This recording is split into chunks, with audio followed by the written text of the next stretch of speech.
Hi guys, എല്ലാവർക്കും ഷാബു വ്ലോഗ്സിന്റെ ഒരു പുതിയ വീഡിയോയിലേക്ക് സ്വാഗതം. നമ്മളിന്ന് വിഗോവ കറി വെക്കുന്ന രീതിയാണ് കാണിച്ചിരുന്നത്. നമ്മളെ വീട്ടിൽ തന്നെ വളർത്തിയ വിഗോവയാണ്. അത് കട്ട് ചെയ്ത വിഗോവയാണ് ഈ കാണുന്നത്. അത് കറി വെക്കുന്ന രീതിയാണ് ഇനി കാണിക്കാൻ പോണത്. ഒരു 2-2.5 കിലോളം വരുമായിരുന്നു. നല്ല ഫ്രഷായ നല്ല ഇത് മാംസം ഉണ്ടായിരുന്നു. നമ്മളെ സാധാ താറാവിനെ പോലെയല്ല വിഗോവ. ചില ആൾക്കാർക്കൊക്കെ അറിയാൻ പറ്റും, നല്ല മാംസവും വയ്ക്കുന്ന ഒരു വിഗോവയാണ്. നല്ല തീറ്റയൊക്കെ കൊടുത്തു കഴിഞ്ഞാൽ നല്ല രീതിയിൽ തന്നെ അത് നമുക്ക് അതിൻ്റെ റിസൾട്ട് കാണാം. അത് ആദ്യം ഒന്ന് കഴുകിയെടുക്കുകയാണ്. കഴുകി നല്ല ഫ്രഷായിട്ട് കഴുകിയെടുത്തിട്ട് നമ്മൾ 2-3 വെള്ളത്തിൽ കഴുകി, പിന്നെ നമുക്ക് ഇച്ചിരി വിനാഗിരിയും ഉപ്പും പിന്നെ മഞ്ഞളും കൂടെ ഇട്ട് കഴുകി വൃത്തിയാക്കണം. അപ്പോഴതിൻ്റെ ആ ഒരു സ്മെല്ലും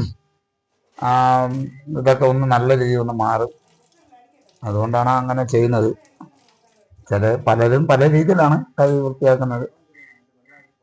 കഴുകി വൃത്തിയാക്കിയിട്ട് നമ്മൾ അതിൻ്റെ വെള്ളം നല്ല രീതിയിൽ ഒന്ന് പോകണം. നല്ല അതിനകത്ത് ആ വെള്ളത്തിന്റെ ഒരു അംശം ഉണ്ടാവത്തില്ല.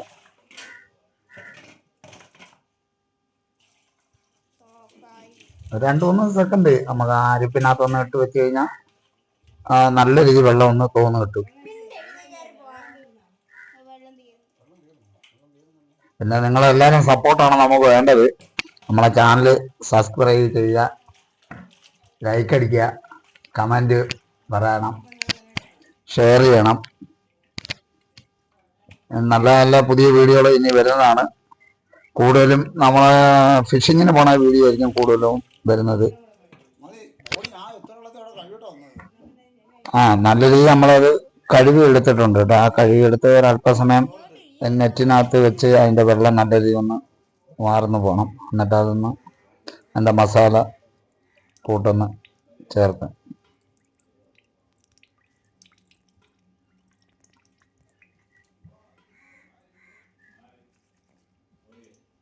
പിന്നെ എല്ലാവരും നമ്മളെ ചാനലൊന്ന് സബ്സ്ക്രൈബ് ചെയ്യണം. നിങ്ങളെ സപ്പോർട്ടാണ് വേണ്ടത്.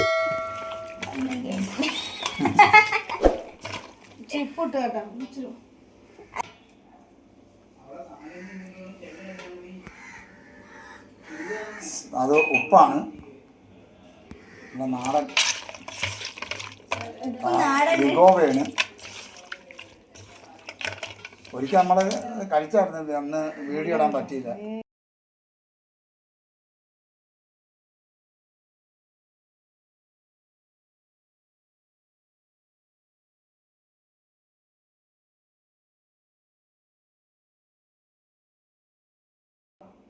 വീഡിയോ നോക്കാം ഇടയ്ക്ക്. ഇത് കണ്ടല്ലേ, എല്ലാം ഉണ്ട്. ഏത് തന്നെയാണ്.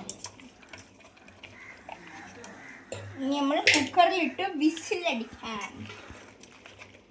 അതല്ല പറഞ്ഞത്, അതങ്ങ് ഒഴി. അല്ല വേറെ പ്രത്യേകിച്ച് വെള്ളം ഒഴിക്കണ്ട.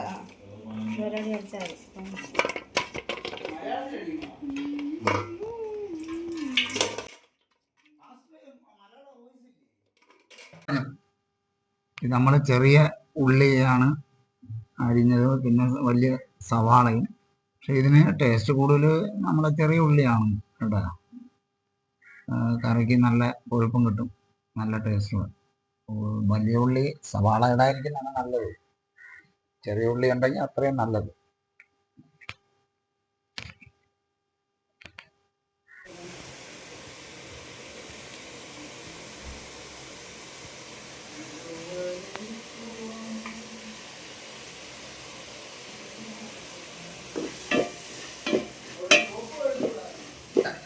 നമ്മൾ ഉള്ളി വരട്ടിക്കൊണ്ടിരിക്കുമ്പോൾ തന്നെ അതിലോട്ട് നമുക്ക് അരിഞ്ഞു വെച്ചിരിക്കുന്ന തേങ്ങാ കൊത്തിട്ട് കൊടുക്കണം.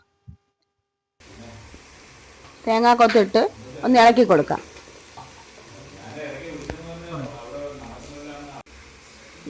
തേങ്ങാ കൊത്തിട്ട് നമുക്കൊന്ന് ഇളക്കി കൊടുക്കാം. അപ്പൊ ചിലർ തേങ്ങാ കൊത്ത് കടുക് വറുത്ത ഉടനെ തന്നെ തേങ്ങാ കൊത്ത് മൂപ്പിച്ചെടുത്തിട്ടാണ് ചിലർ ഉള്ളി ഇട്ട് വരട്ടിയെടുക്കുന്നത്. ഞാൻ ഇപ്പൊ ഉള്ളി ഇട്ട് ഇച്ചിരി വരണ്ട് വന്നതിന് ശേഷമാണ് തേങ്ങാ കൊത്ത്. തേങ്ങാ കൊത്ത് നിങ്ങളുടെ ഇഷ്ടത്തിന് എപ്പോൾ വേണമെങ്കിലും ചേർക്കാം. അതുപോലെ തന്നെ നമുക്ക് ഇഞ്ചി വെളുത്തുള്ളി പേസ്റ്റ് ചെയ്തത് അതിൽ കൂടെ ആഡ് ചെയ്ത് കൊടുക്കാം.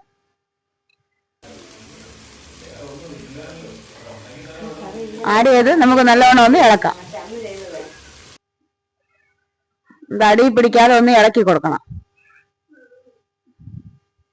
ഇത് ഇളക്കുന്നത് ആരോഗ്യമില്ലാതെ ഇളക്കുന്നത് ഞാൻ ഇഞ്ചിയും വെളുത്തുള്ളിയും പേസ്റ്റ് പിന്നെ മിക്സിയുടെ ജാറിൽ നേരത്തെ ഇട്ടപ്പോ അടുത്ത് മോള് വന്നിട്ട് ഇളക്കുകയാണ്. അതാണ് ഒരു ആരോഗ്യമില്ലാത്ത ഒരു ഇളക്ക് കാണുന്നത്. അത് ഞാനല്ല ഇളക്കുന്നത്.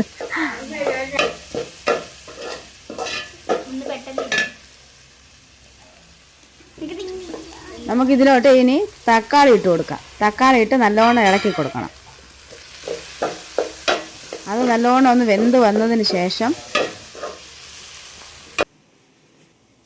ചെറിയ ഉള്ളി, തക്കാളി, മുളക് പൊടി, മല്ലിപ്പൊടി, പിന്നെ മസാലപ്പൊടി, ചിക്കൻ മസാല എല്ലാം കൂടെ ഉള്ളിയും തക്കാളിയും വരട്ടിയിട്ട് വരണ്ട് വന്നതിന് ശേഷം മല്ലിപ്പൊടി, മുളക് പൊടി, മഞ്ഞൾപ്പൊടി, മസാല എല്ലാം കൂടെ ഇട്ട് ഒന്ന് നമ്മൾ വരട്ടി വെച്ചിട്ടുണ്ട്. ഇതൊന്ന് ഇനി മിക്സിയിൽ അടിച്ചെടുക്കും. നമ്മൾ വറുത്ത് വെച്ചിരുന്ന ഉള്ളിയും തക്കാളിയൊക്കെ പിന്നെ മിക്സിയിൽ അടിച്ചെടുത്തിട്ടുണ്ട്. ഇത് നമുക്ക് ഉള്ളി വരണ്ട് വരുമ്പോൾ അതിലിട്ട് കൊടുക്കണം. ചിക്കനിൽ മസാല പുരട്ടി വെച്ചിരിക്കുക. വെളുത്തുള്ളി, ഇഞ്ചി പേസ്റ്റ് ചെയ്തതും, മുളക് പൊടി, ഇച്ചിരി കുരുമുളക് പൊടി, മഞ്ഞൾപ്പൊടി, ഉപ്പ് ഇത്രയും പുരട്ടി വെച്ചിരിക്കുകയാണ്. നമുക്ക് ഈ മസാലയിലോട്ട് ചിക്കൻ ഇട്ട് കൊടുത്തിട്ടുണ്ട്. ഇത് നല്ലവണ്ണം ഒന്ന് വേവണത് വരെ ഇച്ചിരി നേരം ഒന്ന് അടുപ്പിൽ വെച്ച് ഒന്ന് വേവിക്കാം. അപ്പോൾ ഞാൻ അടുപ്പിലാണ് വെച്ച് വേവിക്കുന്നത്, അതുകൊണ്ട് ഇച്ചിരി നേരം ഇരിക്കണം. അപ്പോൾ അതൊന്ന് മസാലയൊക്കെ നല്ലവണ്ണം ചിക്കനിൽ പിടിച്ച് നല്ലവണ്ണം വെന്ത് വരണത് വരെ നമുക്ക് അടുത്ത് ചീനി ഒന്ന് പൊളിച്ചെടുത്ത് അത് വേവിക്കാനുള്ള ഇത് തയ്യാറാക്കാം. നമ്മൾ ചീനി എടുത്തിട്ടുണ്ട്. നമുക്കതൊന്ന് പൊളിച്ച് വൃത്തിയാക്കി എടുക്കാം. പുഴുങ്ങാൻ വേണ്ടിയാണ് ഇതെടുത്തിരിക്കുന്നത്. നമ്മൾ ഈ ചീനി അടുത്തുള്ള വയലിൽ നിന്ന് മേടിച്ച ചീനിയാണ്. അത് നമുക്ക് പുഴുങ്ങാൻ വേണ്ടി റെഡിയാക്കി എടുക്കാം.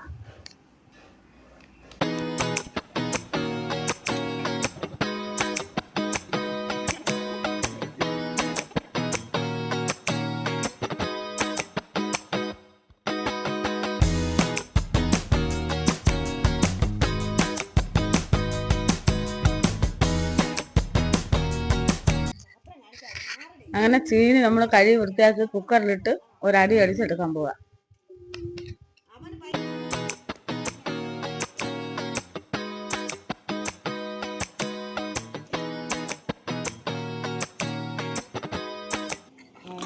അങ്ങനെ നമ്മുടെ ചീനി റെഡി ആയിട്ടുണ്ട്. അത് നമുക്ക് അതിൻ്റെ കൂടെ നമ്മുടെ കറി റെഡി ആയിട്ടുണ്ട്. കറിയും കൂടെ പിന്നെ ഇതാണ്ട് കറി നല്ലവണ്ണം റോസ്റ്റ് ആയി വന്നിട്ടുണ്ട്. അടിപൊളി കറിയാണ്. നിങ്ങൾ എല്ലാവരും ഇതൊന്ന് ട്രൈ ചെയ്ത് നോക്കണം. നമുക്ക് ഇതും ചീനിയും കൂടെ കഴിക്കാം. നിങ്ങളെല്ലാവരും ഇഷ്ടപ്പെട്ടെങ്കിൽ നിങ്ങളെല്ലാം ലൈക്ക് ചെയ്യുക, ഷെയർ ചെയ്യുക, കമന്റ് ചെയ്യുക, അതുപോലെ സബ്സ്ക്രൈബ് ചെയ്യുക. പിന്നെ എല്ലാവരും നിങ്ങളിത് വീട്ടിലൊന്ന് ട്രൈ ചെയ്ത് നോക്കണം. നല്ല അടിപൊളിയായിട്ടുള്ള ഒരു കറിയാണ്. നല്ല ടേസ്റ്റി ആയിട്ടുള്ള ഒരു താറാവ് കറിയാണ്. എല്ലാവരും ഇത് ട്രൈ ചെയ്ത് നോക്കണം. നമ്മളിനി ഇത് കഴിക്കാനായിട്ട് പോവുകയാണ്. ചീനി മാത്രമല്ല, ചീനിയും ചോറും എല്ലാം കൂടെ കൂട്ടി ഞങ്ങളൊരു പിടി പിടിക്കാൻ പോവാണ്. എല്ലാവർക്കും പുതിയൊരു വീഡിയോ വരുന്നതുവരേക്കും നന്ദി.